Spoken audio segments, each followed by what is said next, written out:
Les conversations du week-end. Aujourd'hui, la conversation littéraire, animée par Jean-Claude Perrier.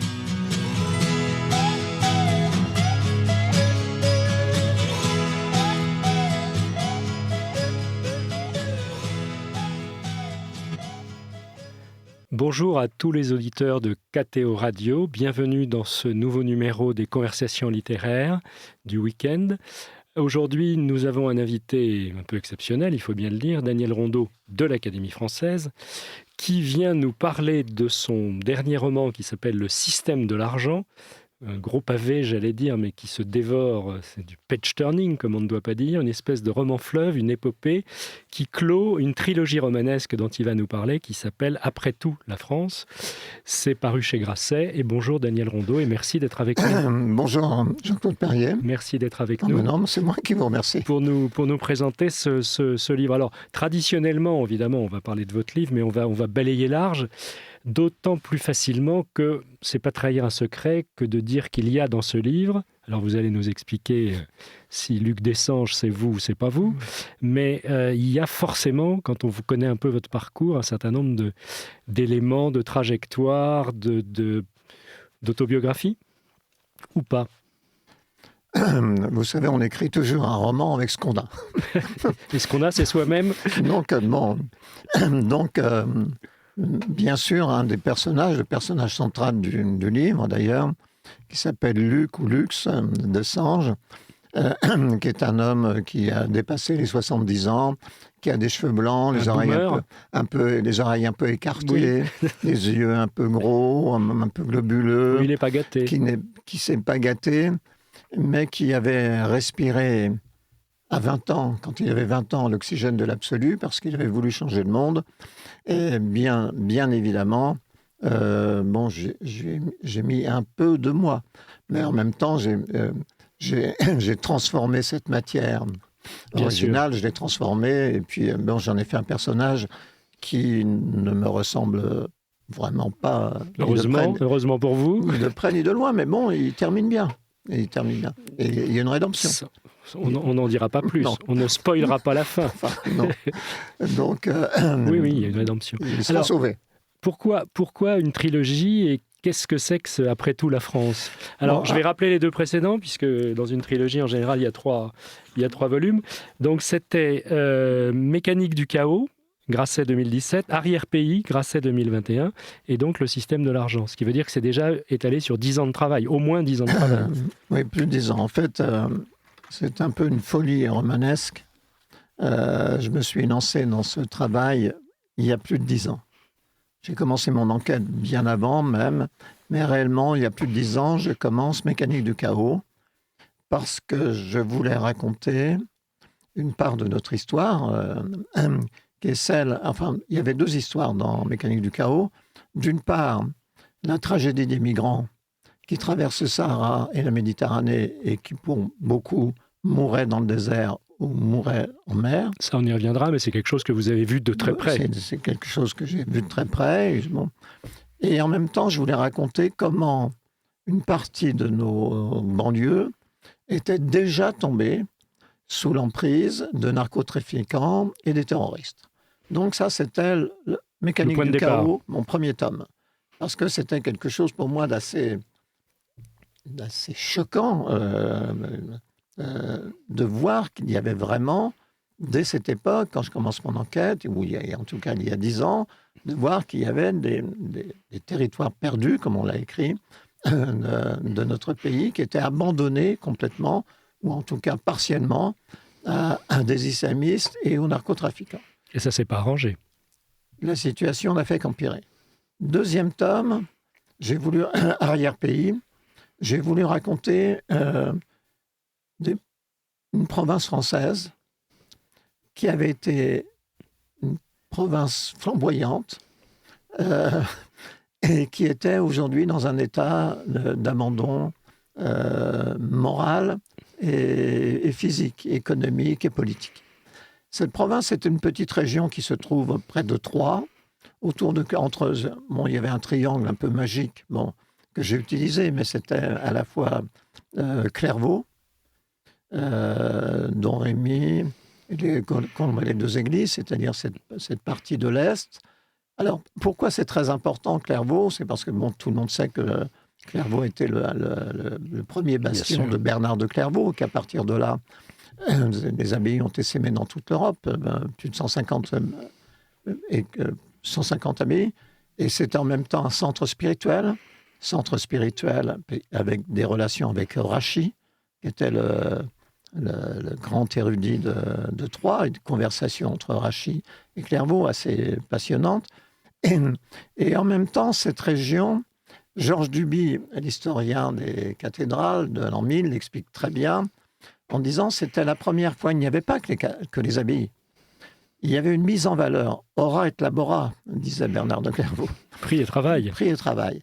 Donc il y avait une mise en valeur du territoire, à la fois avec un défrichement des forêts, une mise en culture, création de petites industries métallurgiques, de verreries, et toute cette prospérité spirituelle, économique, paysanne, a vécu jusqu'il y a une quarantaine d'années. Ah oui, pas jusque-là.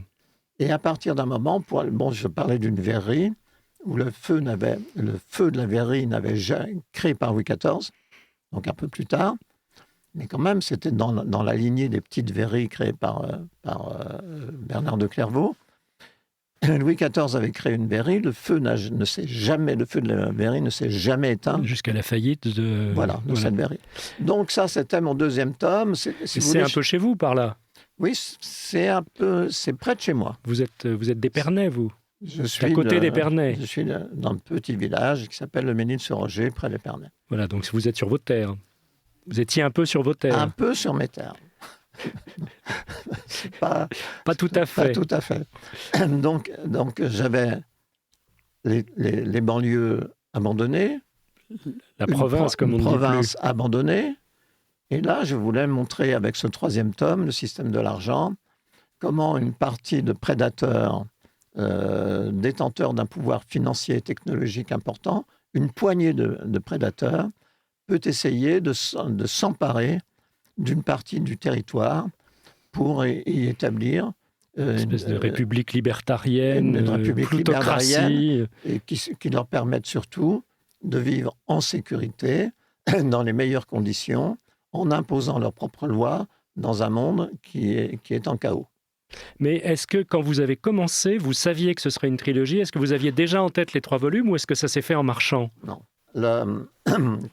J'ai commencé Mécanique du chaos avec un objectif, c'était Mécanique du chaos. Au fur et à mesure que j'écrivais Mécanique du chaos, j'ai compris que l'abandon des banlieues n'était pas le seul.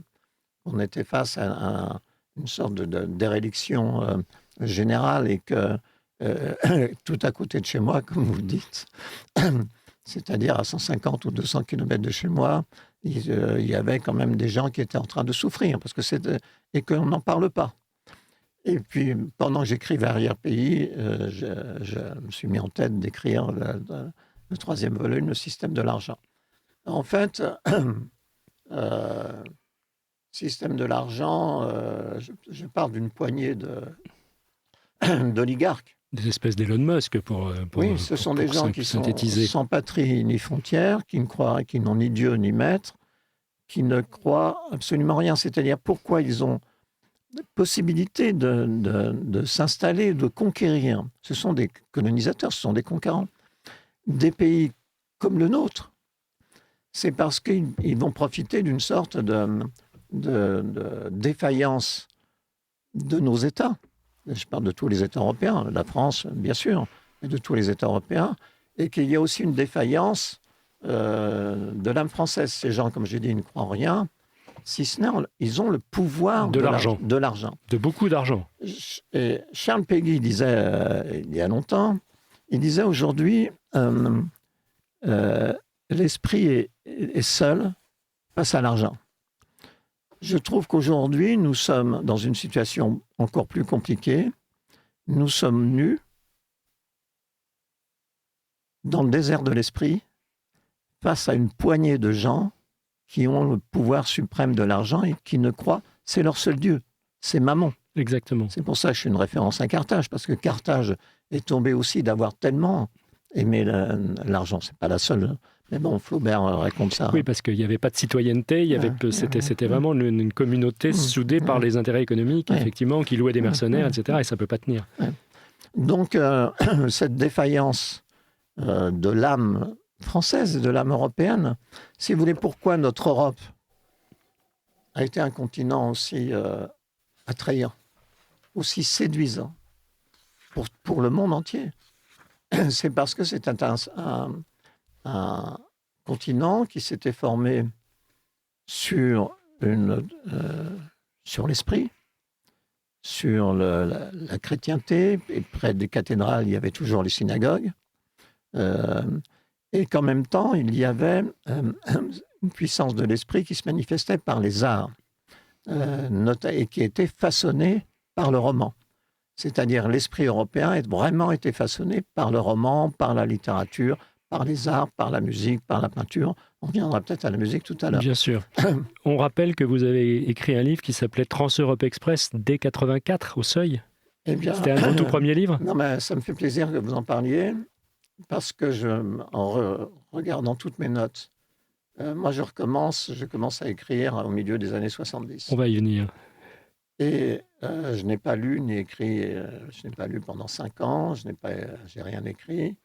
Et je m'aperçois que je suis habité par le désert de l'esprit. Oui, il y a une cohérence évidente dans votre travail, c'est clair. Je vais passer plusieurs années à ne faire qu'une chose. C'est essayer de récupérer tout ce que j'ai perdu ou ce que je n'avais pas acquis. Donc j'ai passé mon temps, et j'ai toutes mes notes, j'ai retrouvé tous mes cahiers de cette époque-là, et je suis fasciné par tous les écrivains européens. C'est-à-dire à la fois, je vais lire Goethe, je vais lire Kundera, je vais lire Patočka. C'est une époque où je vais essayer et je vois que mon obsession en ce moment-là, c'est l'Europe. Et de façon très heureuse, je vais rencontrer très vite Milan Kundera, dont je vais devenir un ami. Et Kundera va entretenir chez moi cette flamme de l'Europe, de la musique, des arts, de la spiritualité, du roman, Cervantes et Goethe. Et la langue. De la langue, j'avais le sentiment que nous risquions de perdre. Comment vous analysez? Alors, est-ce que vous avez une intuition phénoménale? Est-ce que vous avez une chance absolument infernale? Ou est-ce que vous êtes une espèce de prophète à sa façon qui sent les choses et qui est... Parce que vous écrivez des choses avant ou au moment où, mais en tout cas avant qu'elles se détériorent ou qu'elles n'éclatent. Vous pressentez des catastrophes, vous pressentez des crises. Mais pour Mécanique du chaos, j'ai raconté plusieurs incidents graves qui se sont déroulés en banlieue. Je raconte... Et en fait, dans la vraie vie, dans la réalité, quelques mois après, à l'endroit exact que j'avais signalé, et ces incidents ont lieu. Bon, pour le système de l'argent, ce n'est pas... C'est pas encore arrivé. Non, mais c'est plutôt, si vous voulez, quelle est la force de la littérature? Pourquoi écrire? Passer 10 ans à écrire 3 romans. Des gros en plus. Oui, à écrire 3 romans, je n'ai fait que ça, plutôt qu'une dizaine d'essais sur la situation. C'est parce que je pense que la force de la littérature, c'est de nous permettre d'entrer dans la réalité intime des choses et des gens. Et si on arrive à faire parler nos personnages dans un roman, comme si c'était la vie elle-même qui parlait, on a gagné. C'est-à-dire, on arrive à transmettre au lecteur la réalité de ce qu'il ne voit pas forcément. Parce que ces prédateurs, ces oligarques, bien sûr, eux, ils ne voient pas. Il y a des choses, ils sont focalisés et obsédés par leurs ambitions financières et leurs ambitions de survie. Donc, il y a des choses qui n'existent pas. Ils sont dans un autre monde, en fait. Oui, ils ne voient pas. Ils effacent nos frontières. Ça n'existe pas pour eux. Ben non, parce que d'un coup de jet, pof. Sans patrie ni frontières. Ils effacent le peuple. Parce que pour eux, ça n'existe pas, ces peanuts. C'est une quantité négligeable. Le peuple, ils vont l'utiliser uniquement pour s'ils ont besoin de services ou s'ils ont besoin de figurants dans les zones qu'ils veulent libérer, entre guillemets, et construire. Donc, écrire, pour moi, c'est aussi essayer de faire exister ce que notre temps, qui est dans les mains de ces prédateurs, essaie de cacher ou de ne pas voir ou d'effacer, comme les frontières, l'amour du pays, la spiritualité, nos églises, le peuple. Voilà. On va en reparler abondamment dans la suite de cette émission. Alors, on est dans des sujets un petit peu austères, un petit peu graves, mais passionnants. On a une première pause musicale, traditionnellement, et vous avez choisi donc un extrait du clavier bien tempéré de Bach, Prélude et fugue au piano, interprété par Glenn Gould. Vous pouvez nous expliquer un petit peu ce choix avant qu'on écoute un extrait? C'est un peu la bande-son c'est une partie de la bande-son. Parce que la musique, naturellement, joue un rôle important dans ce roman. Et l'un des personnages, qui est un jeune normalien, très original, un surdoué, il surclasse tout le monde quand il passe ses examens au concours. C'est le premier de la classe dans toutes les matières, et même les autres. Il y en a. Et ce jeune homme qui s'appelle Jean-René, il a une passion absolue pour Jean-Sébastien Bach. Et lui, qui n'est pas un musicien au début du livre, qui n'a jamais joué de piano, ni d'autres instruments, il a une connaissance supérieure de la vie et de l'œuvre de Bach, sans doute égale ou supérieure à celle des grands. Parce qu'à l'époque où il vit, il y a déjà des livres que moi, justement, j'ai achetés à cette époque-là. Parce que moi, j'étais un peu comme lui. Je me suis emparé quand j'ai voulu retrouver tout ce que j'avais failli perdre. J'ai la musique aussi. Jean-Sébastien Bach, Schubert, Mozart, tous les jours, je fais ma cure. Donc, j'ai commencé en lisant Kundera, Aragon, Goethe. Bon.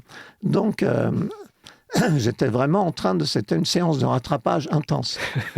Donc, et lui, il a cette passion absolue pour Bach, et notamment pour Glenn Gould. Glenn Gould qui était un fou furieux. Un illuminé. Non, je ne dirais pas un fou furieux, je dirais un fou très inspiré. Voilà. Très inspiré, qui chantonnait. Bon, et on va écouter Glenn Gould, et puis après, vous nous redirez vos impressions, ou vos souvenirs, ou l'impression que vous en avez gardée. Allons-y.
Retour aux conversations littéraires du week-end en compagnie de Daniel Rondeau de l'Académie française pour Le système de l'argent, son roman chez Grasset. Donc première pause musicale, vous nous avez expliqué tout à l'heure le choix de ce passage du clavier bien tempéré de Bach interprété par Glenn Gould. Un petit commentaire, effectivement, ça participe, on a compris maintenant que c'était dans la bande originale de votre livre. Un petit commentaire là-dessus. Non, mais ce jeune personnage, Jean-René, qui est un normalien à cette époque, qui est encore à l'école, c'est vrai qu'il surclasse tout le monde, et il surclasse aussi tout le monde parce qu'il est capable, ce n'est pas uniquement un bon élève. C'est pas uniquement un surdoué là. Bête de concours. Ce n'est pas une bête de concours. C'est quelqu'un qui entretient une relation d'une certaine façon avec le mystère. Parce que quand on écoute Bach, on est en relation avec le mystère. C'est mystérieux, la puissance créatrice de Bach. Et d'ailleurs, à la fin du livre, quand on retrouvera Jean-René... Ne spoilez pas trop. Non. Mais quand on le retrouvera, on s'apercevra qu'à ce moment-là, il a complètement, maintenant, il maîtrise son piano et il a des discussions. Il sait jouer maintenant. Avec son copain, parce que quand ils étaient... au début, ce sont deux jeunes révolutionnaires. C'est vraiment les deux personnages. Alors, il y en a un qui est plus présent, qui est donc Luc. Et puis, il y en a un qui disparaît. Oui, mais il est c'est quand même le fil rouge. Oui, c'est le fil rouge, mais il disparaît. Il disparaît, il réapparaît. Il disparaît, il réapparaît. Or, quand ils étaient partis, tous les deux sont partis travailler à l'usine en sortant de... On va en parler, de cette jeunesse gauchiste. Et tous les soirs, après une journée épuisante, parce qu'il y a travaillé, militer, distribuer des tracts, faire des réunions, aller dans les foyers immigrés, enfin bon, c'est la vie d'un jeune militant. Vous l'avez fait à cette époque-là. C'est inspiré d'une expérience personnelle. Oui, bien sûr. Et à ce moment-là, le soir, lui, il écoute. Ils sont tous les deux dans une petite... colocation. Oui, ils ont loué un petit gourbi, pas cher. Ils ont acheté leur but à gaz. Ils sont organisés pour vivre là et puis pour mener à bien leur projet. Et tous les soirs, alors qu'ils sont épuisés, lui, Jean-René, fait écouter à son copain un peu de Glenn Gould et de Bach. Et son copain lui lit des pages absolument magnifiques de Barès sur la région. Ils s'étaient bien trouvés, ces deux-là. Donc, après, il se dit, mais pourquoi on faisait ça ? Bon, une jeune femme leur demande, mais vous étiez complètement tarés. Vous écoutiez de la musique d'église et vous lisiez un écrivain réactionnaire. Alors, c'est là qu'ils disent, c'était peut-être nos exercices spirituels et c'était peut-être une façon pour nous d'exercer aussi notre liberté. Parce qu'avec le temps, évidemment, tout ça prend une cohérence qui a l'air absurde sur le moment tel que vous le racontez. Petite question personnelle, est-ce que le Jean-René, il a eu un modèle réel dans la vie ? Est-ce que vous avez eu un copain comme ça, un alter ego, sans trahir de secret ? Ou c'est inspiré de plusieurs personnages, enfin un romancier fait ce qu'il veut, mais... Alors, moi je ne suis pas parti, j'avais 20 ans quand je quitte Paris. Sans rien de petite valise. Vous étiez Mao Spontex ? Je ne suis pas pour aller travailler en usine. Bon, si vous voulez, c'est un mouvement qui a affecté plusieurs centaines ou plusieurs milliers d'étudiants. On est en quelle année à peu près là ? On est dans les années 70. Et plusieurs centaines ou plusieurs milliers. Et c'est quand même, si on regarde maintenant avec détachement, c'est quand même une expérience politique et spirituelle assez peu banale. C'est quoi ? C'était donc des jeunes intellectuels, bourgeois ou petits bourgeois, qui décidaient de faire, pas un retour au peuple, mais d'aller vous vers le peuple. De partager la vie ouvrière. La vie ouvrière. Bon. En fait... Avec quand même l'arrière-pensée de contribuer à éveiller les consciences. De changer la société, comme le disait Péguy, comme l'avait écrit Péguy, changer la société en partant du bas et en partant de l'usine. Donc, c'est quand même une expérience qui est assez peu banale, sans en faire tout un plat, mais c'est aussi une expérience spirituelle. Je pense qu'on est plus près de Bernard de Clairvaux que de Mao Tse-tung. Oui. Joli pas. Et ça donne Chagrin Lorrain, ça ? Alors, Chagrin-Lorrain, c'est mon premier livre. Quand nous avons mis la clé sous le paillasson de la Révolution, chacun est parti pour trouver sa voie. Ça avait raté complètement? Mais ça n'a pas raté, c'est-à-dire c'était voué à l'échec. Déjà. C'était voué à l'échec parce que nous partons avec l'idée que nous tenons dans nos mains l'épée de justice. Cette épée de justice, naturellement, personne ne l'a. C'était d'une folle ambition. C'était d'une folle ambition, donc forcément, nous allons à des échecs divers, mais avec des moments de fraternité, d'intensité qui sont assez rares. Donc, et moi, je décide que si je ne peux pas changer le monde, je vais passer toute ma vie à le raconter. Donc, j'ai commencé par construire une arche de papier sur laquelle je navigue encore. Alors maintenant, j'ai une petite flottille. Oui, quand même. Mais vous parlez de Chagrin-Lorrain, c'était mon premier livre sur les ouvriers lorrains. En fait, c'était une façon pour moi de ne pas me séparer de ceux que je venais de quitter, non sans regret. J'avais passé 3 ans avec eux. 3 ans. Ouais. Et c'était des amis. Je leur avais dit que je ne les quitterais jamais, que c'était pour toujours. Et donc, écrire ne sépare de personne. Je crois que Camus en parle dans son discours au Nobel. Donc, c'était pour moi une façon de rester proche d'eux. Mais pour revenir à votre question, donc je vais passer toute ma vie à écrire. C'est ma seule ambition. Donc, pour revenir à votre question précédente, est-ce que vous êtes parti avec un alter ego? Ou est-ce que vous en avez trouvé un sur... Non, vous seriez parti avec, vous n'auriez pas trouvé sur place. En fait, j'étais marié. Je suis parti avec ma femme. Ah, c'était une alter ego. Donc, vous voyez j'ai dit on fait avec ce qu'on a, oui, normalement c'est fait avec ce qu'on a. Mais très souvent, quand je raconte ces épisodes avec Jean-René, qui sont là en train de s'installer dans un dénuement total, hein, ils sont en train d'inventer leur vie complètement. Et puis c'est une vie que personne n'avait prévue. Donc, c'est des petits des souvenirs aussi. C'est aussi construit avec les souvenirs que j'ai eus du départ avec ma femme. Si j'en parle, c'est parce qu'il y a effectivement... ça n'est pas trahir un secret que de dire que tout le livre, enfin une grande partie du livre est en flashback, et on suit vraiment l'itinéraire et les pensées. Tout est intériorisé, tout est réinterprété par Luc, le narrateur. Ouais. Et donc c'est parce qu'on va aussi... on va avec Jean-René et Luc c'est dans les Vosges, ça se passe d'ailleurs. Oui, ça se passe dans les Vosges, si mes souvenirs sont bons. À Mirecourt, charmante petite ville, avec des maisons Renaissance, très belle ville. Très belle ville, c'était vrai, c'était là. Non, puis bon, c'est aussi...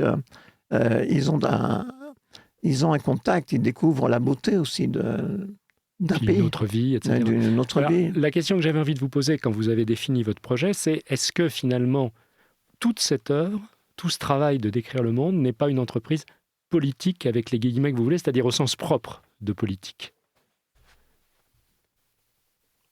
On peut imaginer finalement que raconter le monde, c'est contribuer à le changer. C'est une autre manière de changer le monde. Peut-être un peu, oui, bien sûr. Non, mais bien évidemment, là, on voit que tout à l'heure, j'ai dit, en fait, j'écris pour... ils veulent effacer le peuple, ils veulent effacer nos frontières. J'écris pour faire vivre ce peuple. Déjà, dans l'arrière-pays, je racontais les épisodes avec les Gilets jaunes que personne ne comprenait. Ça, les Gilets jaunes avaient agacé beaucoup de gens. Y compris vous, peut-être. Je n'ai pas été au contact.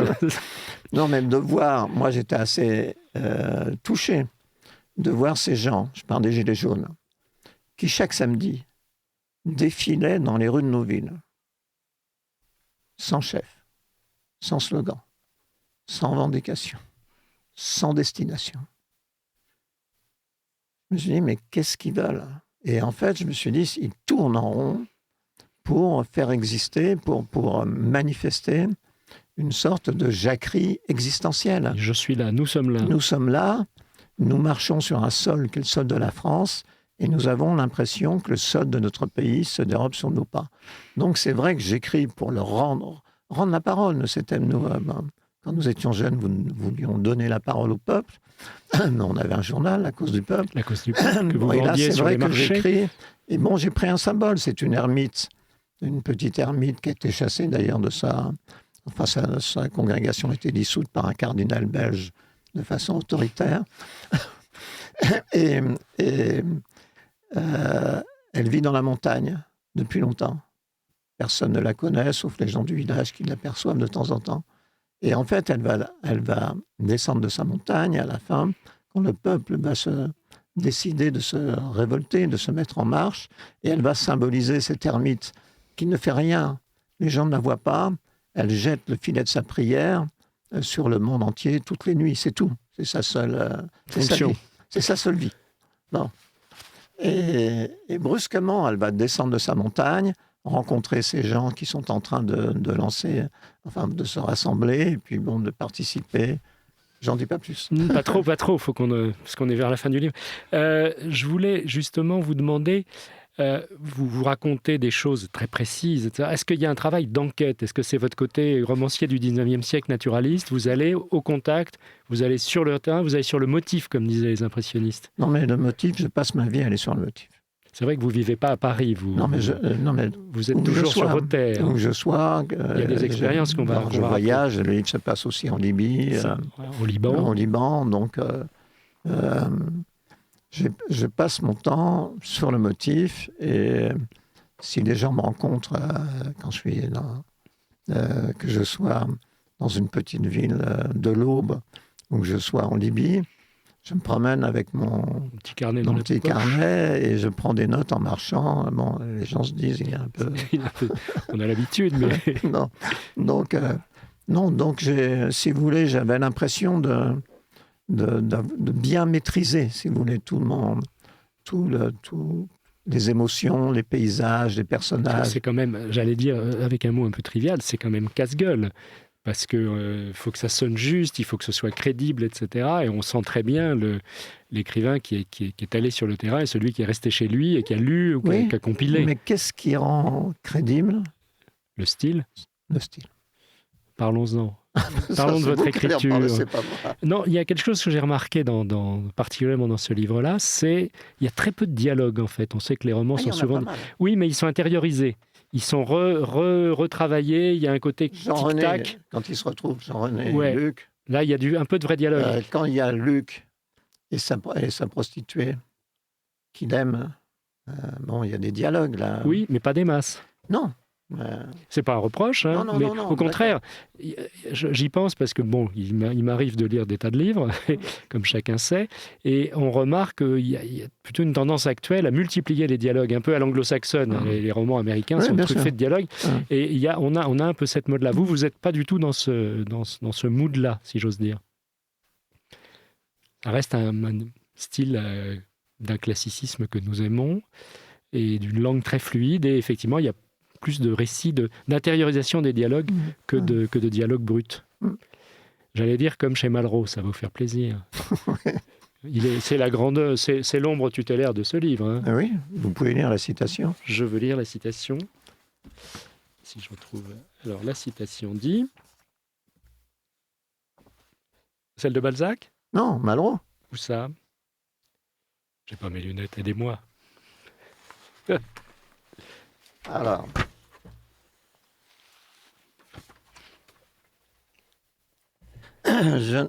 Je n'aime pas les pauvres gens, le peuple, ceux en somme pour qui je vais combattre. Mais je les préfère aux autres, uniquement parce qu'ils sont vaincus. Oui, ils ont dans l'ensemble plus d'humanité, plus de cœur que les autres. Voilà, ça vous va bien, c'est tiré de... C'est tiré des Conquérants. Voilà, Conquérants, un livre qui a un siècle à peu près. Hein. Oui. Donc Malraux, je dis l'ombre tutélaire parce que on pense à Malraux sans arrêt dans ce livre. Déjà, vous le citez un certain nombre de fois d'une manière ou d'une autre, où il arrive où il est cité. De façon inattendue. De façon inattendue. Ouais. Et puis, on peut pas s'empêcher, évidemment, de se souvenir justement du Malraux de l'époque des conquérants. Alors lui, c'était d'autres terrains, c'était plus géopolitique que strictement, voilà. Mais il était quand même dans cette idée de décrire le monde, ou d'inventer un monde. Et Malraux, il revient, quand je dis, en fait, il y a 2 questions qui traversent ce livre, 3. La première question, c'est à quel moment ce magnifique pays qu'est la France a-t-il commencé à se foutre en l'air? Première question. Et pourquoi, accessoirement? Ouais. Deuxième question, que fait-on de sa vie quand on a respiré à 20 ans l'oxygène de l'absolu? Or, Malraux, il n'a jamais cessé de chercher à respirer l'oxygène de l'absolu. Oui, jusqu'en Espagne. Ça volait très haut. Jusqu'en Espagne. Et en Espagne, il comprend la vérité de la révolution à laquelle il aspire. Et c'est pour ça qu'il va rentrer et se tenir quoi pendant plusieurs années. On se demande toujours pourquoi il n'a pas rejoint De Gaulle à Londres très vite. Vous savez qu'il a dit qu'est-ce que j'irais faire avec des officiers d'action française? C'est ce qu'il avait répondu. En fait, il est revenu avec le deuil de Madrid, le deuil de la Révolution, parce qu'il y avait cette révolution qui était déjà sous l'emprise du stalinisme à un point qu'on ne savait pas. Et choqué par la lâcheté des démocraties occidentales qui avaient lâché la République espagnole, évidemment. Oui, mais surtout intimement bouleversé par la façon dont le stalinisme avait pris en main les opérations dans le monde entier. Oui, et en même temps, en 1935, il disait entre les deux, il faut choisir. J'ai choisi mon camp. Et entre Staline et Hitler, pour lui, c'était Staline. Et quand il revient d'Espagne, c'est plus flou. On va marquer une deuxième pause dans ce parcours avant de reprendre. Deuxième pause musicale, donc cette fois-ci on est sur nos terres, si j'ose dire. Ça fait aussi partie de la bande sonore de votre livre. On a Sultans of Swing par Dire Straits qui nous arrive. Donc on va écouter de Sultans of Swing et puis vous nous ferez quelques commentaires après si vous voulez bien.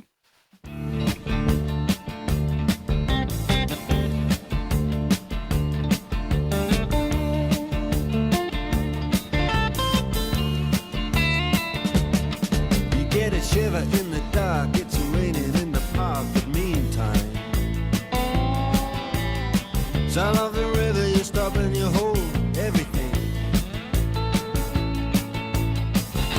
A band is blowing Dixie, double fall time.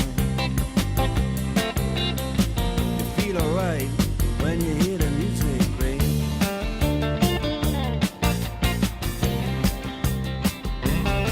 Well, now you step inside, but you don't see too many faces.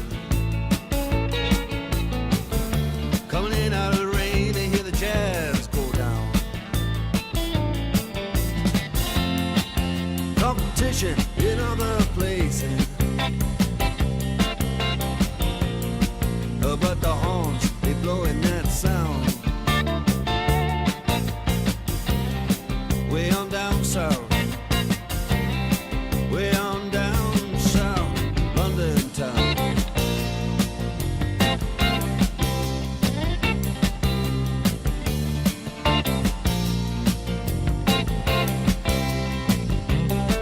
You check out Guitar George, he knows all the chords.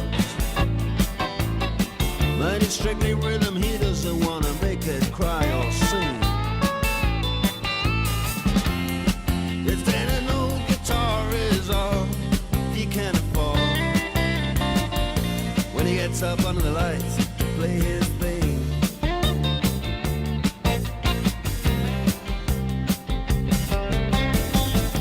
And Harry doesn't mind if he doesn't make the scene. He's got a daytime job, he's doing alright. He can play the honky-tonk like anything, saving it up Friday night with the Sultans, with the Sultans of Swing.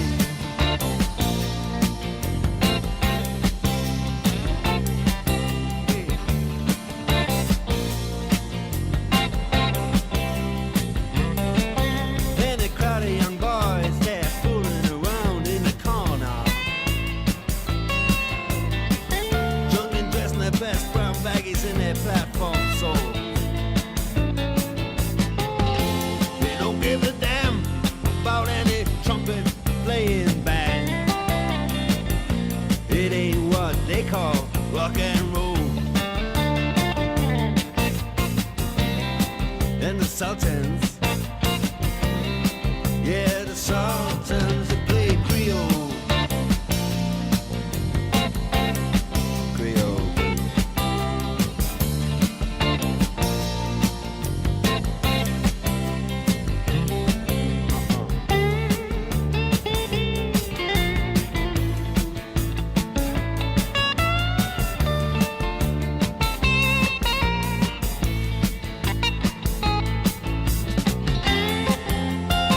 Vous êtes bien sur KTO Radio, on est toujours dans les conversations littéraires du week-end, on est toujours avec Daniel Rondeau de l'Académie française et des concerts PACRA, qui nous a donné l'occasion de réécouter les Sultans of Swing, ce chef-d'œuvre de Dire Straits.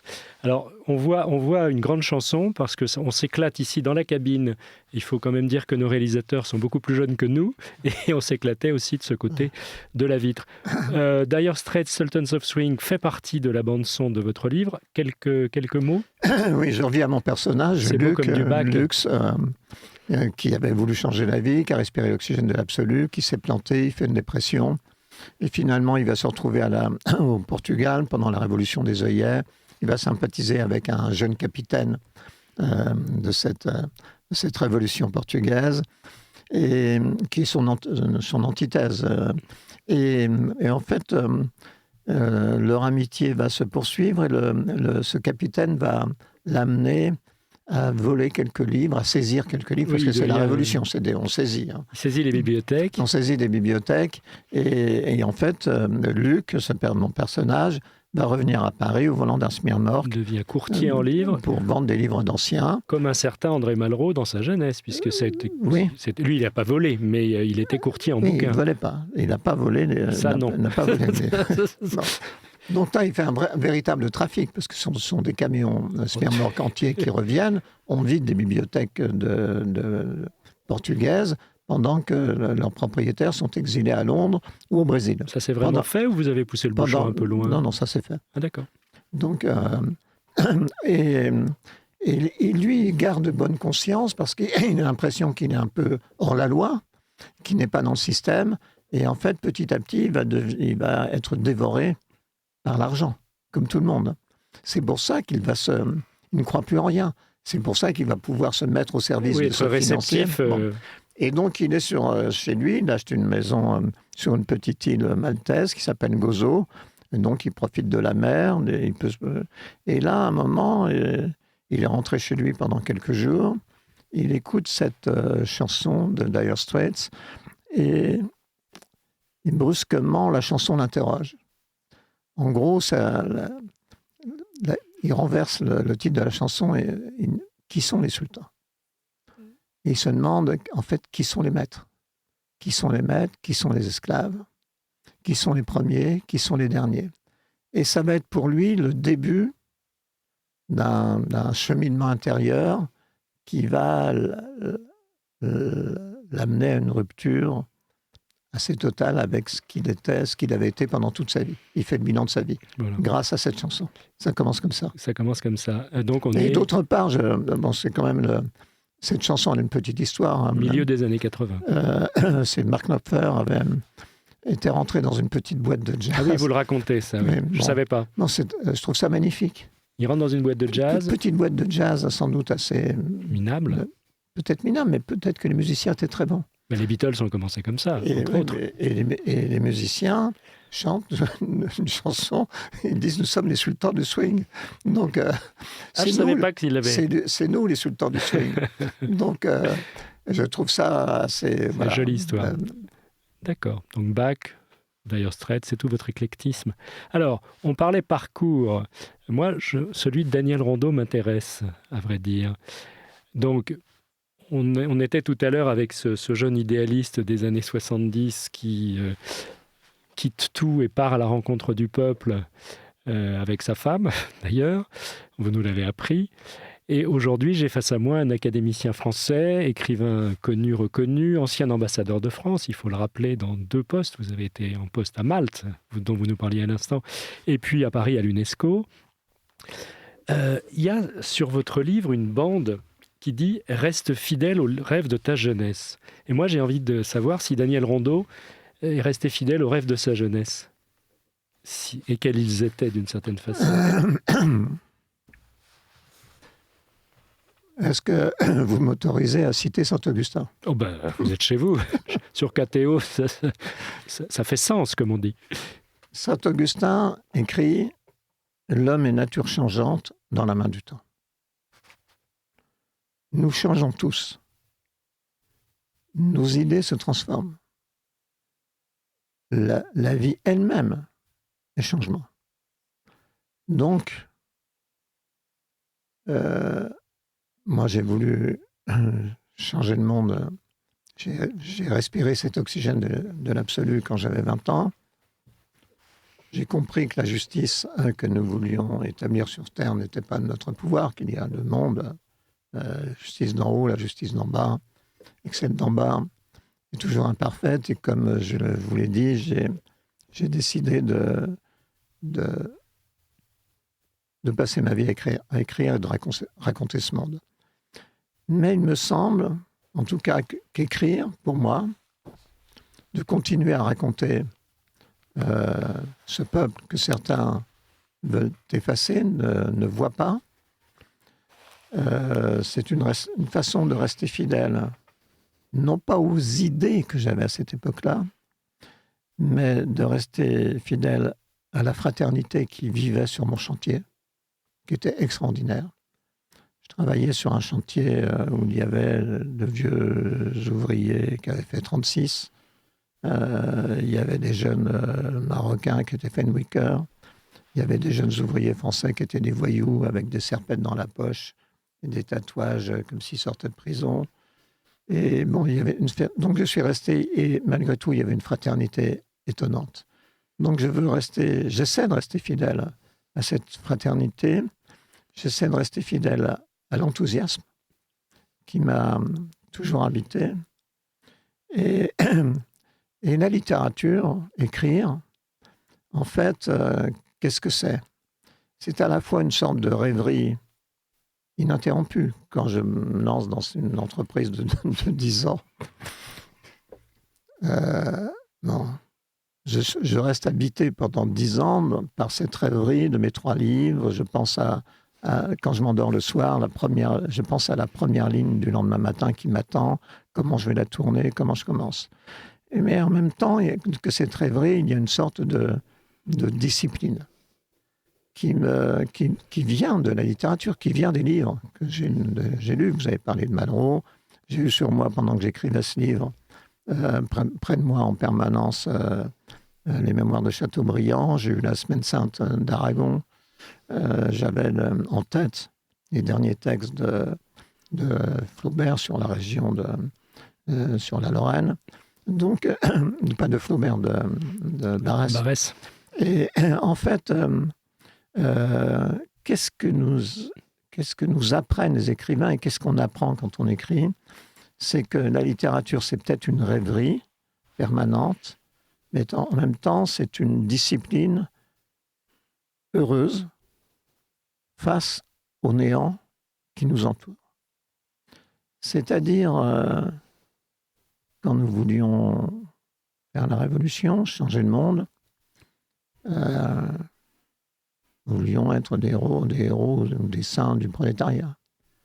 Ce que j'ai appris, c'est que nous pouvons être, quand nous écrivons, nous pouvons essayer d'être des héros et des saints pour nous-mêmes. C'est tout. Mais il y a quand même cette tentation de l'intellectuel, alors on parlerait de Malraux, on est en plein dedans, cette tentation de l'intellectuel, à travers ses livres ou ses actes, d'influer sur le cours du monde. Et ça, vous l'avez vécu. On disait sûr. Ambassadeur, mais quand vous êtes allé à Beyrouth, quand vous avez monté ce paquebot d'écrivains pour aller à Beyrouth, dire votre solidarité aux Libanais chrétiens, etc. Toute la Méditerranée. Non, c'était Ulysse 2009. C'était pour célébrer toute la Méditerranée, où j'ai embarqué sur un pétrolier ravitailleur français, la Meuse, porte un nom d'un poème de Péguy. Ça ne pouvait s'appeler que la Meuse. Des écrivains, des historiens, des poètes de presque tous les pays méditerranéens. C'est pour célébrer ce en quoi je crois. C'est-à-dire, j'écris pour célébrer la vie aussi, pour célébrer la création, pour célébrer la beauté, pour célébrer l'amour. Donc, tout cela ne me quitte jamais. C'est indissociable pour moi. Liban, très important dans votre parcours. J'étais en train de chercher les titres. C'est quoi, Liban Chronique du Liban rebelle et Beyrouth sentimentale. Absolument. Donc, forcément, se creusaient les cultures, les sagesses, les religions, etc. On voit pourquoi vous êtes fasciné. Et le Beyrouth dans l'actualité tragique d'aujourd'hui, évidemment. Bien sûr. Donc, certes, écrivain toujours, trajectoire, mais moi, j'aime l'homme d'action aussi. Celui qui, de temps en temps, utilise ce qui passe à sa portée. De temps en temps. De temps en temps.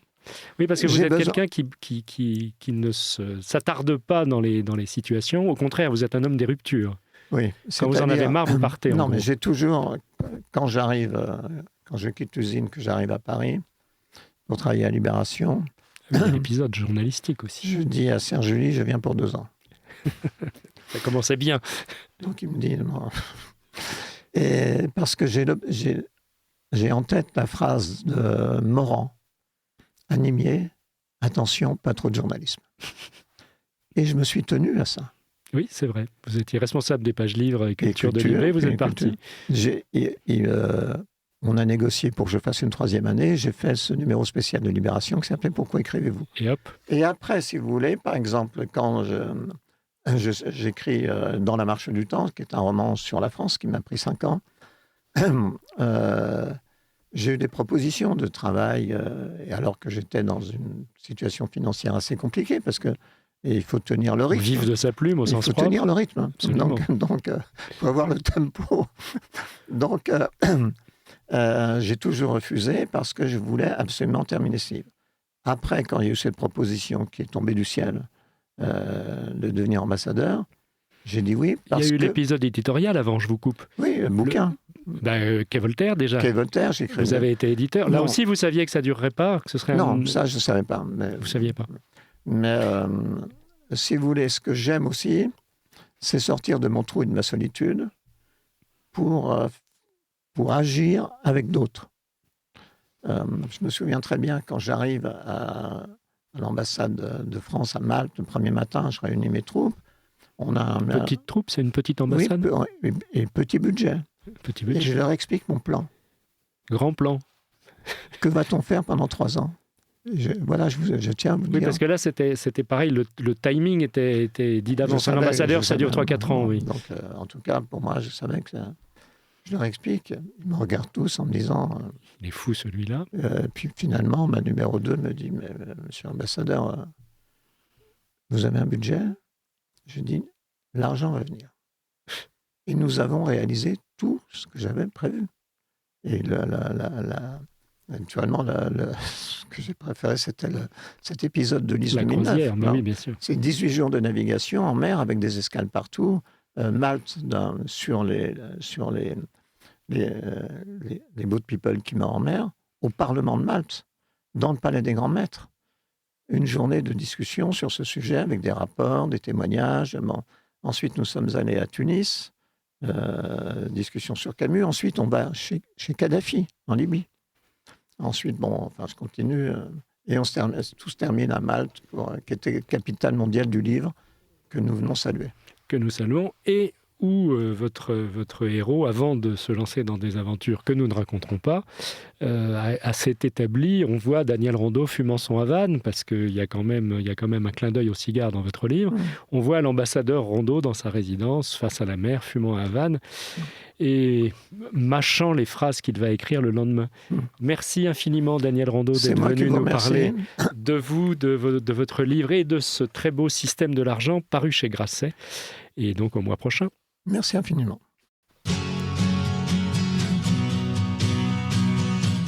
Les conversations du week-end.